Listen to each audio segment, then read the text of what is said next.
up, guys? It's been a minute. So we are dealing with some issues with the E36. It is like shaking violently around 40 to 60 ish miles an hour. I've replaced the ball joints before to try and remedy this issue. I'm gonna throw a steering rack at it today. You guys are gonna see me do that. It's a yellow tag E46 rack. So I'll show you guys what needs to be done for that as well. And then we're just gonna get started. I'll show you guys also a clip of the problem too.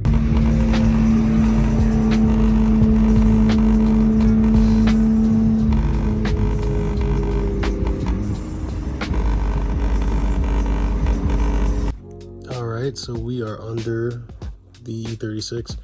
Steering rack is a little grimy, but we're starting by taking off the inner tie rods. So I had already kind of started, and I just got this tool from AutoZone that kind of just hooks onto it. I forgot what the measurement is here.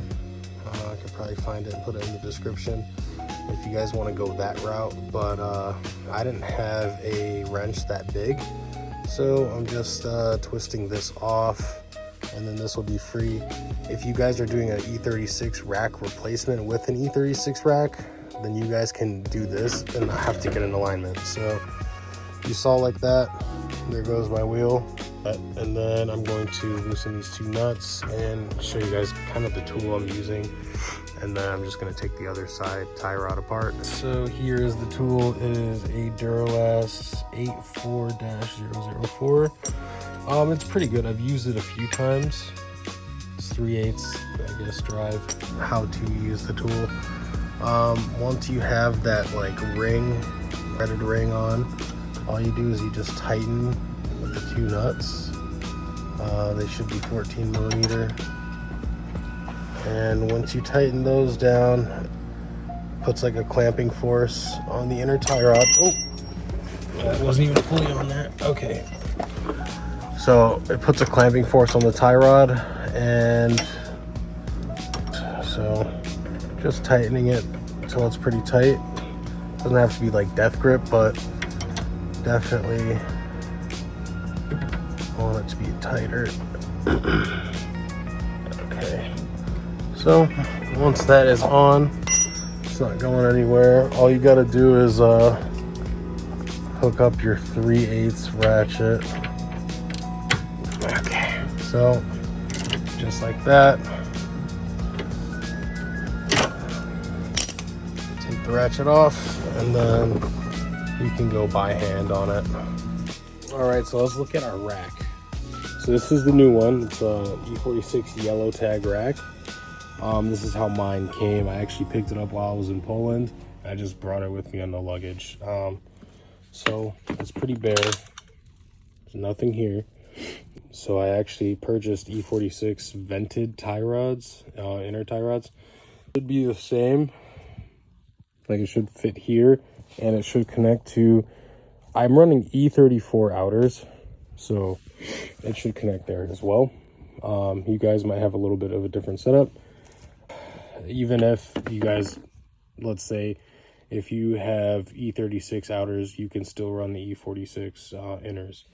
So this is the way my rack is. So I need to transfer some lines from my current rack to this new one. So I started by removing the only main like coil. I don't know if you guys can see it. So that coil here, it's two 10 mils right there, and then it snakes around up over the rack, and then there's those two big bolts, so it connects to the bottom of the two. And I'm going to remove that, and then we also have to drain the fluid in the power steering to do this. So now I'm going to take a bucket and then just drain it.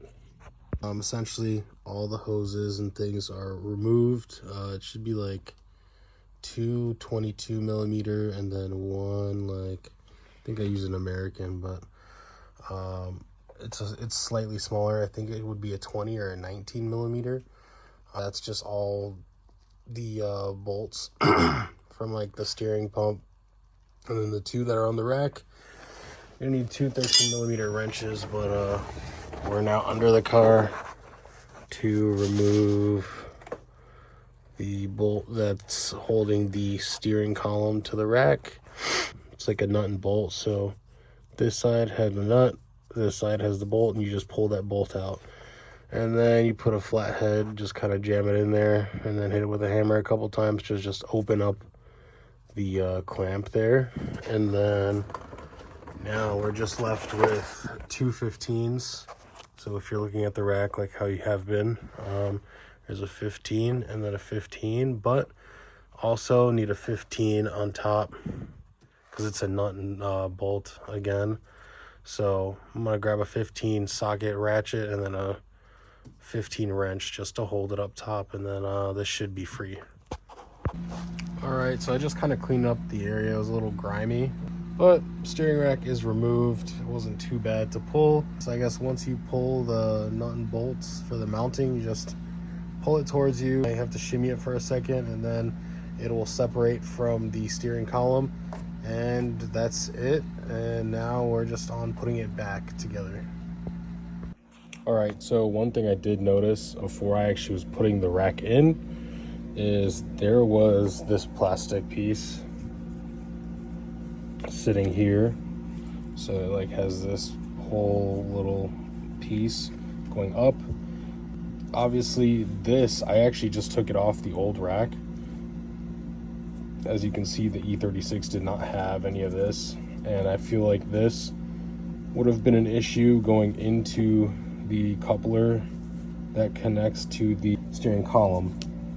So if you guys are putting this on an E36, I recommend just taking old little cover, swapping it onto the new rack.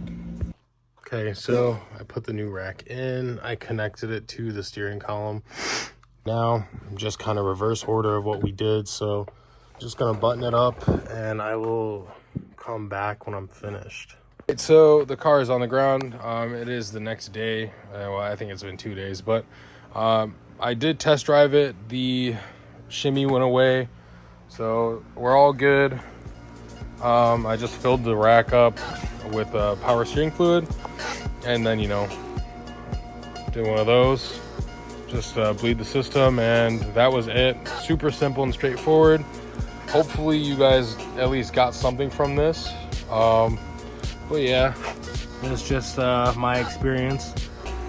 So yeah, that's it. You guys take care.